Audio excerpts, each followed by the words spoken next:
उद्योग चुनाव में एक बहुत बड़ा मुद्दा बनेगा। रोजगार एक बहुत बड़ा विषय है और रोजगार को भी हमें बेहतर रूप से समझना पड़ेगा कि रोजगार सिर्फ सरकारी नौकरियां नहीं है। बिहार के युवाओं को बिहार में रोजगार मिलेगा, ये कमिटमेंट है। ये मुझको लगता है कोई भी व्यक्ति के लिए ये कहना ये बहुत मुश्किल है और कहना भी नहीं चाहिए। देखिए, मैं खुद मैनेजमेंट का विद्यार्थी हूं अनिकेत जी। मैं सर्वे ऐसा भी करके दिखा दूंगा जिसमें शायद आपकी पॉपुलैरिटी सबसे अधिक हो।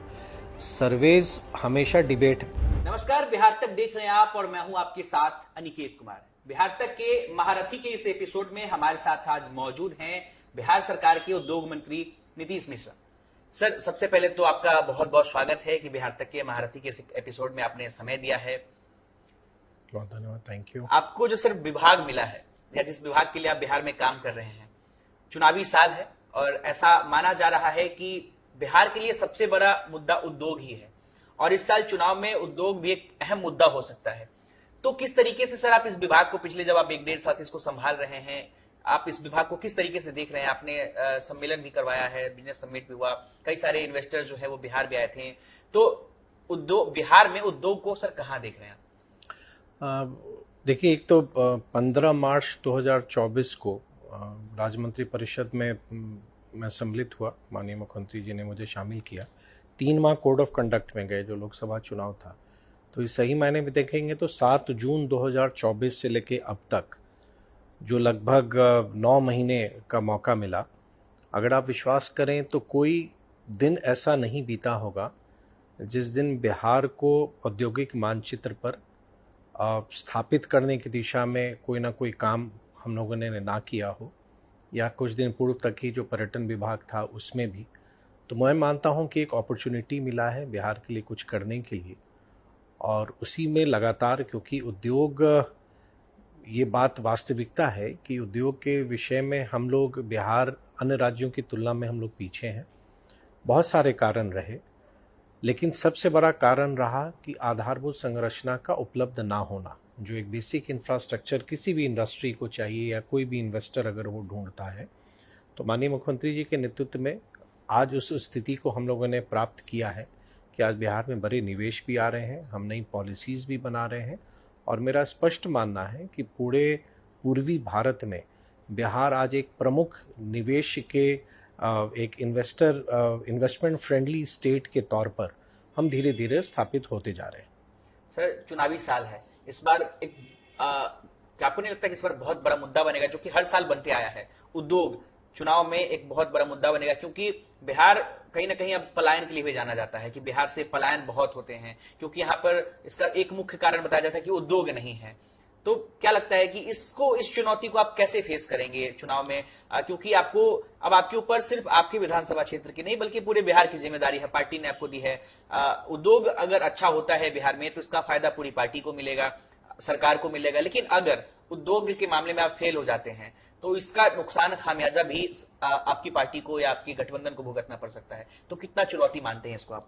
देखिए, जॉब्स, रोजगार एक बहुत बड़ा विषय है और रोजगार को भी हमें बेहतर रूप से समझना पड़ेगा कि रोजगार सिर्फ सरकारी नौकरियां नहीं है।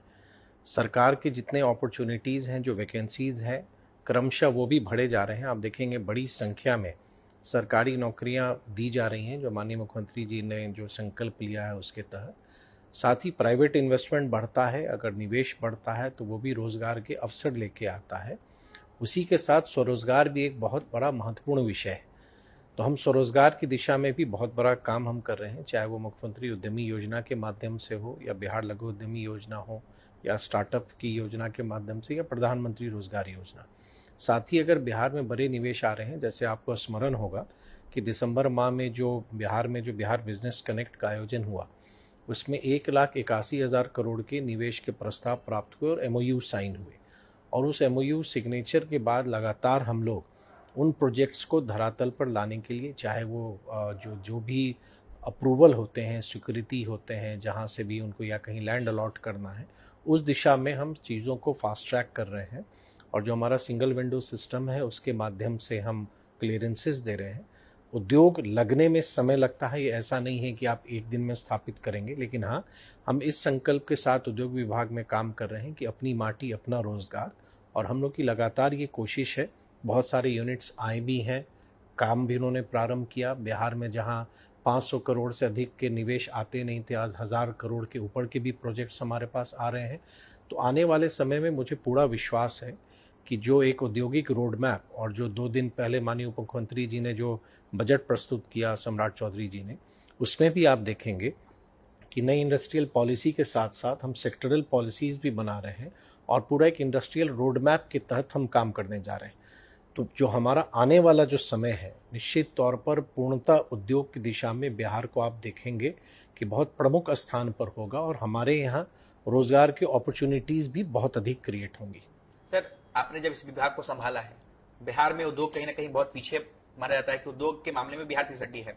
तो आपने जो इस विभाग को लेकर समझा है, कहाँ गड़बड़ियां हुई कि बिहार उद्योग को लेकर के इतना पीछे चला गया? देखिए, सबसे बड़ी बात है आपको इतिहास में जाना पड़ेगा और 1950 और 60 के दशक में जो फ्रेट इक्वलाइजेशन की पॉलिसी थी, जो भारत समानीकरण, जो आज के युवा शायद ना समझ रहे हों कि बिहार वहीं से, बिहार की जो सफरिंग है वो वहीं से शुरू हुई कि बिहार जिस समय झारखंड और बिहार एक था कि अगर बिहार में भी कोई उद्योग लगाना चाहता है तो उसको भी रॉ मटेरियल उसी कॉस्ट पर मिलता है, वनस्पत दूसरे राज्यों के भी जो लोग निवेशक आते हैं वो भी यहाँ से रॉ मटेरियल ले जाते हैं तो उनको सब्सिडी दी जाती थी। तो बिहार के आप एक तरह से कह सकते हैं, बिहार नहीं कई राज्यों के औद्योगिक विकास में उस समय की नीतियों ने बेनिफिट कर दिया जो बिहार नहीं हो पाया। 90 का दशक हमारा ऐसा आया जब पूरे देश की अर्थव्यवस्था खुलने लगी, इकोनॉमिक लिबरलाइजेशन की बात होने लगी, उसमें भी बिहार वंचित रह गया। और बाद में जब 2005 की स्थिति आई तो जहां माननीय मुख्यमंत्री जी की नेतृत्व में जब 24 नवंबर 2005 को सरकार बनी तो एब्सेंस ऑफ गवर्नेंस था। और ये कहना अतिशयोक्ति नहीं है क्योंकि बिहार ने नेगेटिव ग्रोथ रेट को भी देखा। आप कल्पना करें कि किसी भी राज्य का ग्रोथ रेट नेगेटिव होगा। वहाँ से माननीय मुख्यमंत्री नीतीश कुमार जी ने यात्रा प्रारंभ की और एब्सेंस ऑफ गवर्नेंस से गुड गवर्नेंस की ओर गए। तो बहुत सारे ऐतिहासिक कारण रहे और इंफ्रास्ट्रक्चर जो हमारा ध्वस्त हो गया, सड़कें नहीं थी, बिजली नहीं थी, लॉ एंड ऑर्डर नहीं था, कोई वैसी नीतियाँ नहीं थी, तो कोई निवेशक क्यों आता। लेकिन माननीय मुख्यमंत्री ने अपने कठिन परिश्रम से जो बिहार को आज स्थिति में उन्होंने ला दिया है कि हमारी कनेक्टिविटी अच्छी है, अब तो एक्सप्रेस हाईवेज भी आ रहे हैं, पावर सप्लाई का कोई इशू नहीं है, इंडस्ट्रियल पॉलिसीज़ बहुत अच्छी हैं, लॉ एंड ऑर्डर हमारा अच्छा है, तो अब उद्योग के नहीं आने का प्रश्न ही नहीं है। और भारत सरकार पे भी आप देखेंगे, आदरणीय प्रधानमंत्री जी ने जो बिहार के लिए पिछले वर्ष के भी बजट में, इस साल के भी बजट में जो बिहार को मदद मिल रही है, स्पेशल इकोनॉमिक जोन, कई राज्य को कई सारे स्पेशल इकोनॉमिक जोन मिले हुए हैं, बिहार को पहली बार 2 जगह मिला। या गया में जो हमारा इंडस्ट्रियल कॉरिडोर आ रहा है, तो वो जब बनेगा तो सबसे बड़ा हमारा इंडस्ट्रियल टाउनशिप होगा। तो आने वाले समय में आप एकदम आप निश्चिंत रह सकते हैं। और मैं इस उद्योग विभाग के मंत्री के नाते आपके माध्यम से सभी बिहार वासियों को, विशेष करके युवाओं को मैं ये कहना चाहूँगा कि जो एक उनके मन में जो इच्छा है कि हम अपने घर में हमको काम मिले, वो दिन दूर नहीं है कि बिहार में बड़े इन्वेस्टमेंट के साथ साथ जो निवेश बढ़ेगा, बहुत सारे एम्प्लॉयमेंट अपॉर्चुनिटीज़ उससे क्रिएट होंगी। क्या बिहार के युवाओं को बिहार में रोजगार मिलेगा, ये कमिटमेंट है? देखिए, एक चीज़ आप हमेशा समझें कि जो माइग्रेशन है, बेटर लाइवलीहुड के लिए लोग हमेशा जाएंगे। अगर आपको अपने घर में कहीं से बेहतर अपॉर्चुनिटी कहीं अगर जा रहा है तो वो उसके लिए कोई कभी भी जाएगा। लेकिन हाँ, कष्ट तब होता है जब बेसिक सब्सिस्टेंस के लिए किसी को अपने घर को छोड़ना पड़े। हम लोग की ये कोशिश है, अगर आप कल्पना करें कि अगर 1,81,000 करोड़ तो एक प्रयास जो हुआ हमारा, आने वाले समय में जब बिहार का माहौल और बढ़ेगा, हम 2025 की नई पॉलिसी ला रहे हैं बायोफ्यूल्स पे, फार्मास्यूटिकल्स पे, प्लास्टिक्स पे, तो ऐसे बहुत सारे नए फूड प्रोसेसिंग पे बहुत सारे पॉलिसीज आ रहे हैं। तो बिहार में इंडस्ट्रियल ग्रोथ होगा, तो इंडस्ट्रियल जब ग्रोथ होगा तो जॉब्स तो अपने आप क्रिएट होंगी। तो ये जो एक डिस्ट्रेस माइग्रेशन है, मुझको पूरा विश्वास है कि आने वाले समय में डिस्ट्रेस माइग्रेशन में बहुत कमी आएगी और जो भारत सरकार और राज्य सरकार मिल के काम कर रही है उसके परिणाम आपको आने वाले समय में दिखने लगेंगे। और आज बहुत सारे ऐसे इन्वेस्टमेंट्स हैं जो बड़े बड़े यूनिट्स हैं। आप अगर बगल में ही बक्सर में नवानगर में जाएंगे तो कोको कोला का पूरे देश का सबसे बड़ा यूनिट पर काम चल रहा है, पेप्सी की एक यूनिट थी, दूसरी यूनिट आ रही है, ब्रिटानिया काम कर रहा है। तो बड़े बड़े जो समूह हैं उनकी भी इकाइयाँ बिहार में आ रही हैं। तो बिहार में क्योंकि ह्यूमन कैपिटल अवेलेबल है, बिहार का वातावरण अच्छा है, तो आई स्ट्रांगली बिलीव कि जब एक दौर था लोग प्रश्न पूछते थे वाई बिहार, तो अब का वो समय आ गया है कि वाई नॉट बिहार, कि बिहार क्यों नहीं। बिहार में वो सब कुछ है जो एक कोई भी निवेशक को आकर्षित करने के लिए या उसकी जो नीतियां हैं जिस कारण से वो निवेश करे बिहार में, वो सभी यहाँ पर उपलब्ध है। एज ए उद्योग मंत्री के तौर पर आपका क्या प्लान है? बिहार में कितने लोगों को रोजगार देने का प्लान है आपका? नहीं, देखिए, ये नंबर्स कहना बहुत इमेच्योरिटी है। कोई ये नंबर्स नहीं बता सकता है कि हम 1 लाख दे देंगे, हम 5 लाख देंगे। हम पूरा एक इकोसिस्टम बना रहे हैं, एक पूरा इन्वायरमेंट हम बना रहे हैं। और इन्वायरमेंट अगर बना रहे हैं, देखिए, सबसे बड़ी बात है कि अगर मुख्यमंत्री उद्यमी योजना में 40,000 लाभार्थी हैं और ये सारे ग्रामीण अंचल में, अगर ये 40,000 लाभार्थी पे एक यूनिट पर अगर 10 लोग भी काम कर रहे हैं, तो वो संख्या आप देखिए। फिर इस साल अगर अभी हमको नए वित्तीय वर्ष में देना है, हम बिहार लघु उद्यम योजना में इस वर्ष का, जिसका आज जो अभी इस वित्तीय वर्ष का 24-25 का है, 60,000 लोगों को हमको देना है।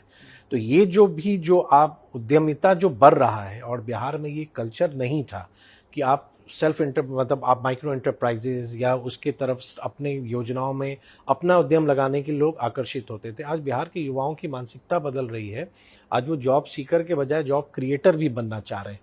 तो एमएसएमई एक बहुत स्ट्रांग बेस हमारे लिए होगा। तो हम संख्या नहीं बोलेंगे, हम इतना ज़रूर कहेंगे कि चाहे वो एमएसएमई सेक्टर हो या बिग टिकट इन्वेस्टमेंट हो या स्टार्टअप्स हो, हम ऐसा बेहतर माहौल बनाते जा रहे हैं। ईज ऑफ डूइंग बिजनेस रहेगा कि बिजनेस करना सरल रहेगा, तो निवेश बढ़ेगा, तो वो संख्या अपने आप जॉब्स की बढ़ती जाएंगी। हम ये कह दें कि हम 1 लाख जॉब दे देंगे, 10 लाख देंगे, ये मुझको लगता है कोई भी व्यक्ति के लिए कहना ये बहुत मुश्किल है और कहना भी नहीं चाहिए। लेकिन क्या ये सपना पूरा होगा लोगों का कि हम अपने राज्य में नौकरी करेंगे? नहीं, वो तो मैंने कहा। देखिए, सबसे बड़ी बात है कि अगर आपके पास स्किल है, सबसे चीज बात को समझिए कि कई सारे राज्य आगे क्यों बढ़े, क्योंकि उन्होंने एजुकेशन और स्किलिंग पर ध्यान दिया। तो अगर जिनके पास स्किल्स हैं, तो स्किल्स वालों के लिए जॉब्स की कमी नहीं होगी। तो एक तो ये ज़रूर है कि हमारा जो युवा फोर्स है, उसी तहत आप देखेंगे जो बिहार स्किल डेवलपमेंट मिशन जो माननीय मुख्यमंत्री जी ने शुरू किया, कारण क्या था कि हमारे यहाँ के लोग ज़्यादा एम्प्लॉयबल बन सकें, उनके लिए जॉब अपॉर्चुनिटीज़ बेहतर मिले। तो हमको स्किलिंग पर हमको ध्यान देना पड़ेगा। और बिहार की 14 करोड़ जनसंख्या, हमारा एडवांटेज ये है कि बिहार अन्य राज्यों की तुलना में यंगेस्ट पॉपुलेशन बिहार में है। लेकिन मैं ये अगर कह दूं कि नहीं, जितने लोग बिहार के जॉब ढूंढ रहे हैं सबको वो जॉब मिल जाएगा, ये आदर्श व्यवस्था कहीं नहीं हो सकती। हाँ, इतना ज़रूर है, मैं कॉन्फिडेंट हूँ कि जिस संकल्प के साथ उद्योग विभाग और हमारी पूरी टीम हम लोग काम कर रहे हैं, आने वाले समय में बिहार में एक बहुत बड़ा वातावरण बनेगा जहाँ पे निवेशक भी आएंगे, बड़े निवेश भी आएंगे और एक नए इंडस्ट्रियल एरा की शुरुआत बिहार की होने वाली है। पिछली बार जो बिजनेस कनेक्ट हुआ था पटना के बापू सभागार में, आपकी बहुत बड़ी भूमिका थी उसमें। अभी आपने ही बताया कि 1,80,000 करोड़ का एमओयू साइन हुआ था। धरातल पर अब तक उसमें से कितने के कामों की शुरुआत हुई? देखिए, मात्र 2 से 3 महीने हुए हैं, आपको ये भी देखना पड़ेगा। और उसमें मुझको लगता है कि 50,000 करोड़ से अधिक के जो हमारे एमओयूज थे, चाहे उनको स्टेज 1 क्लियरेंस देना है, क्लियरेंसेज भी अलग अलग स्तर पर होता है, तो उनको क्लियरेंसेज देना या किसी यूनिट्स को लैंड अलॉट करना, हमारे यहाँ हर एक एमओयूज को एक ऑर्गेनाइज्ड वे में नोडल ऑफिसर्स लगे हुए हैं जो उनसे लगातार उन कंपनियों के संपर्क में है। मुख्य सचिव के स्तर पर भी लगातार इसकी मॉनिटरिंग हो रही है। मुख्यमंत्री कार्यालय से भी इसकी लगातार मॉनिटरिंग हो रही है कि किसी को कोई दिक्कत है, कोई कठिनाई है, तो उन कठिनाइयों को हम दूर करते जा रहे हैं। और सिर्फ यही नहीं, बिहार में कभी भी किसी ने कोई एक एक्सप्रेशन ऑफ इंटरेस्ट दिया है कि हम बिहार में कोई उद्योग लगाना चाहते हैं, कतिपय कारणों से वो नहीं आए, उन सभी से हम लोग फॉलो अप कर रहे हैं। तो एक भी अपॉर्चुनिटी हम नहीं छोड़ रहे हैं कि कोई भी निवेशक जो बिहार में निवेश करने के लिए इच्छुक है, उनको जो भी चाहिए, चाहे वो पॉलिसी सपोर्ट चाहिए, चाहे वो क्लियरेंसेस चाहिए या उनको कोई हैंड होल्डिंग चाहिए, तो इंडस्ट्री डिपार्टमेंट लगातार खड़ा है। और अब तो लैंड बैंक भी हमारा बढ़ता जा रहा है। माननीय मुख्यमंत्री जी की प्रगति यात्रा के बाद आप देखेंगे कि बहुत सारे जिलों में हमारा नया जो इंडस्ट्रियल एरिया भी अब हम डेवलप कर रहे हैं। तो हम पूरे एक लॉन्ग टर्म स्ट्रैटेजी के साथ, एक विजन के साथ हम काम कर रहे हैं कि हमारे यहाँ जो ह्यूमन कैपिटल है, जो ह्यूमन रिसोर्स है, उनकी स्किलिंग भी हो, हमारी पॉलिसीज़ अच्छी हो, लैंड भी अवेलेबल रहे ताकि जो यूनिट्स आ रही हैं उन यूनिट्स के लिए हम ज़मीन भी हम लोग दे सकें। और पूरे देश स्तर पर जिस तरह के उद्योग की पोटेंशियल है, संभावनाएं हैं, उस हिसाब से उन प्रोडक्ट्स के लिए, उन सेक्टर के लिए हम पॉलिसीज़ भी बनाएं। तो हम बहुत कॉन्फिडेंट हैं कि जिस हिसाब से हम लोग काम कर रहे हैं, आने वाला अब तो समय ही इसका आंसर दे पाएगा। लेकिन जो एक ईमानदार कोशिश हम लोग कर रहे हैं उसके रिजल्ट्स बहुत पॉजिटिव आएंगे। पिछले 9 महीने के आपने बताया कि 9 महीने का कार्यकाल अब तक रहा है, सबसे बड़ा अचीवमेंट किसको मानते हैं, किस चीज को मानते हैं उद्योग विभाग के लिए पिछले 9 महीने में? नहीं देखिए, बहुत सारी चीज़ें हैं। जैसे बिहार एक ड्राई स्टेट है, तो मतलब हम मतलब एक लैंडलॉक्ड हम हैं, कहीं से हमारा कोई पोर्ट नहीं है। तो एक सबसे बड़ा बात कि बिहटा में जो हमारा इंग्लैंड ड्राई पोर्ट हमारा शुरू हुआ, तो वो ड्राई पोर्ट हमारा शुरू होने से अब एक्सपोर्ट की संभावना बढ़ गई। स्पेशल इकोनॉमिक जोन के आने से हमारे यहाँ अगर कोई यूनिट्स एक्सपोर्ट के लिए कोई काम करना चाहती हैं तो उनके लिए वो अब एक्सपोर्ट ओरिएंटेड यूनिट्स यहाँ लग सकेंगे। गया में इंडस्ट्रियल कॉरिडोर हमारा आ रहा है जो बहुत बड़ा कॉरिडोर होगा। इंफ्रास्ट्रक्चर का जो सपोर्ट हमको मिल रहा है, चाहे in terms of national highway connectivity, air connectivity या रेल कनेक्टिविटी, वो हमको बहुत फ़ायदा दे रही है। और जो MOU हमारा हुआ, ये 1,81,000 करोड़ भी बिहार के इतिहास में कभी भी इतनी राशि का MOU कभी साइन नहीं हुआ। तो ये एक बहुत बड़ी उपलब्धि है। और मैं मानता हूँ कि देखिए, कोई भी निवेशक अगर पूर्वी भारत में निवेश करना चाहता है, वो बिहार आएंगे या नहीं आएंगे वो एक अलग विषय है, लेकिन बिहार के बारे में चर्चा वो ज़रूर कर रहे हैं, बिहार के बारे में वो विश्लेषण ज़रूर कर रहे हैं। और मुझको पूरा विश्वास है कि जब हमारी नई पॉलिसी अभी आ जाएगी 2025 की, जो सेक्टरल पॉलिसीज़ आएंगी, वो हमको बहुत ज़्यादा रिजल्ट देगा। 5 साल में बिहार में, पिछले 5 साल में 3 उद्योग मंत्री रहे हैं, शाहनवाज हुसैन, समीर महासेठ और अब आप हैं। क्या इसका नुकसान होता है किसी विभाग को कि एक विभाग में 5 साल में, एक कार्यकाल में बार बार मंत्री बदले जाते हैं? क्या काम को लेकर के डिस्टर्बेंस या किसी चीज को लेकर के? नहीं, वो देखिए, वो हो सकता है, क्योंकि कोई भी आप अगर कोई डिपार्टमेंट में कोई काम हो रहा है, लेकिन सबसे बड़ी बात ये आप देखेंगे कि बिहार के कंटेक्स्ट में, क्योंकि हम जब काम कर रहे हैं तो हम 7 निश्चय पार्ट 2 के तहत काम कर रहे हैं और माननीय मुख्यमंत्री जी के विजन के अनुरूप हम काम कर रहे हैं। तो मैं कल मंत्री नहीं था, आज मैं मंत्री हूं, कल शायद नहीं रहूंगा, लेकिन जो विजन ऑनरेबल चीफ मिनिस्टर का है, जो माननीय मुख्यमंत्री जी का जो विजन है, उस अनुरूप विभाग काम करता है। तो विभाग लगातार कंटिन्यूटी में काम करता है और जो मिनिस्टर जो होते हैं वो अपने हिसाब से चीज़ों को आगे बढ़ाते हैं। तो मुझको लगता है कि डिपार्टमेंट उन लक्ष्य को प्राप्ति की ओर बढ़ रहा है जो माननीय मुख्यमंत्री जी ने तय कर दिया है। और माननीय मुख्यमंत्री जी ने जो इंडस्ट्री डिपार्टमेंट के लिए रोड मैप बनाया हुआ है, उस रोड मैप पर हम काम कर रहे हैं। चाहे पूर्व में जो भी रहे हों या आज हम हैं, उसी कार्य को हम आगे बढ़ा रहे हैं। चुनावी साल है सर, अब थोड़े बहुत चुनाव पे बातचीत करते हैं। कुछ ही महीने बचे हैं चुनाव में, इस बार के चुनाव को कैसे देख रहे हैं? बीजेपी या एनडीए कहाँ रहेगी इस बार? नहीं, मैं तो मानता हूँ कोई कंटेस्ट नहीं है। अगर आप अभी लोकसभा चुनाव के परिणाम को भी देखेंगे या बाई इलेक्शंस के भी रिजल्ट को आप देखेंगे, और जो माननीय मुख्यमंत्री जी की प्रगति यात्रा और जो उसमें जो डेवलपमेंट प्रोजेक्ट्स 50,000 करोड़ से भी अधिक के प्रोजेक्ट्स की सैंक्शनिंग हुई है, और जो भी रिकॉर्ड टाइम में, मतलब बहुत बार होता था कि घोषणाएं होती हैं, प्रोजेक्ट्स सैंक्शन नहीं होते थे, लेकिन सभी डिपार्टमेंट ने जिनके जिनमें जो काम था उन कार्यों की स्वीकृति विभाग द्वारा दी गई है और एक बहुत सकारात्मक माहौल बना है। और माननीय मुख्यमंत्री जी के साथ जो विश्वास है लोगों का, साथ ही आदरणीय प्रधानमंत्री जी के प्रति भी जो एक लोगों का जुड़ाव है, तो दोनों एक बहुत बेहतर कॉम्बिनेशन है जो लोगों में एक ट्रस्ट, एक विश्वास का एक तरह से आप कह सकते हैं कि वो एक बहुत बड़ा विश्वास है जो प्रधानमंत्री जी और मुख्यमंत्री जी के साथ जाता है। तो एक परफेक्ट कॉम्बिनेशन है जो एक जनता या आमजन चाहते हैं कि हमारी सरकार ऐसी हो। उस कसौटी पर जो हमारा कॉम्बिनेशन है, जो बिहार में माननीय मुख्यमंत्री जी का नेतृत्व है और प्रधानमंत्री जी का जो विकसित भारत का जो हमारा संकल्प है, उस दिशा को प्राप्त करने के लिए हम आगे बढ़ रहे हैं। तो मैं मानता हूं कि एनडीए के लिए ये चुनाव जनता को तय करना है, लेकिन जो 20 वर्षों में मुख्यमंत्री जी का काम है और जो प्रधानमंत्री जी पर विश्वास है, एनडीए 2010 के परिणाम से और बेहतर करेगी। लेकिन क्या आपको ऐसा लगता है कि नीतीश कुमार की पॉपुलैरिटी पिछले कुछ सालों में घटी है? अभी हालिया में ही इंडिया टुडे का एक सर्वे आया जिसमें 41% लोग जो है वो तेजस्वी यादव को मुख्यमंत्री बनाना चाहते हैं, 18% ही लोग नीतीश कुमार को मुख्यमंत्री चाहते हैं। देखिए, मैं खुद मैनेजमेंट का विद्यार्थी हूं अनिकेत जी, मैं सर्वे ऐसा भी करके दिखा दूंगा जिसमें शायद आपकी पॉपुलैरिटी सबसे अधिक हो। सर्वेज हमेशा डिबेटेबल विषय है। कोई सर्वे किसी को कुछ दिखाता है, वो दिखाए, उससे कोई फर्क नहीं पड़ता है। माननीय मुख्यमंत्री जी ने जो बिहार के लिए किया है और जो लगातार वो काम कर रहे हैं, हम लोग जनता के लिए लगातार समर्पित हैं, जन कल्याण के लिए हम लोग काम कर रहे हैं। और जो एक विश्वास प्रधानमंत्री जी के साथ लोगों का बना हुआ है, प्रधानमंत्री जी लोगों के दिल में बसते हैं, और जो मोदी की गारंटी का जो एक जन जन तक जो एक एक्सेप्टेंस है, लोगों को विश्वास है। और 20 वर्षों में नीतीश कुमार जी ने भी अपने गवर्नेंस से ये साबित कर दिया है कि वो कैसे एक बेहतर शासन दिया जा सकता है, कैसे जन कल्याण के काम किए जा सकते हैं। सर्वे तो ठीक है, बहुत बार सर्वे, कभी कोई ओपिनियन पोल आता है, कोई एग्जिट पोल आता है, वो अपनी जगह है, वो जिनको वो सर्वे करना है वो करते रहें। लेकिन मैं मानता हूँ कि नीतीश कुमार जी बिहार के जो लोग हैं उनके दिल में बसते हैं। बिहार में चेहरा कौन होगा, नीतीश कुमार, नरेंद्र मोदी? नहीं नहीं, देखिए ये तो बिहार में निश्चित रूप से आप प्रधानमंत्री जी तो पूरे देश के लिए लोगों के दिल में हैं, हम उनके साथ, और मुख्यमंत्री जी के साथ तो हमारे सीएम और हमारे पीएम दोनों ही हैं।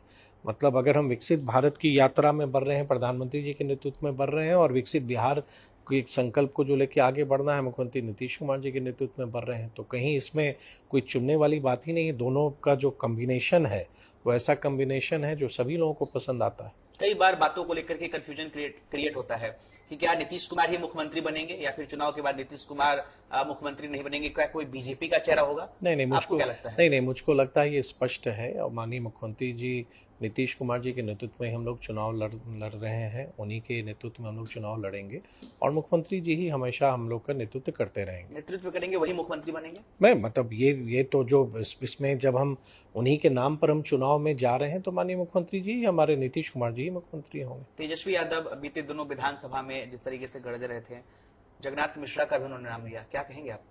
नहीं, उनको जानकारी नहीं है, उनको तथ्यों का अभाव है। थोड़ा बहुत पढ़ाई लिखाई कर लिए होते तो उनको समझ होती। यही बात विधानसभा में उन्होंने कहा था कि पढ़ते लिखते कहाँ हो तुम लोग, बीजेपी के विधायकों को लेकर, आपके विधायकों को लेकर के उन्होंने कहा था। नहीं नहीं, क्या मतलब वो क्या जब वो भाषण दे रहे थे तो आपके पार्टी के कुछ विधायक बीच में बोल रहे थे, तो उन्होंने कई बार कहा था कि यार हम रिसर्च करके आए, तुम लोग पढ़ते लिखते नहीं कहाँ नहीं, हो? वो रिसर्च क्या किए होंगे, मतलब उनका क्वालिफिकेशन मैं दोहराना नहीं चाहूँगा, सब जानते हैं।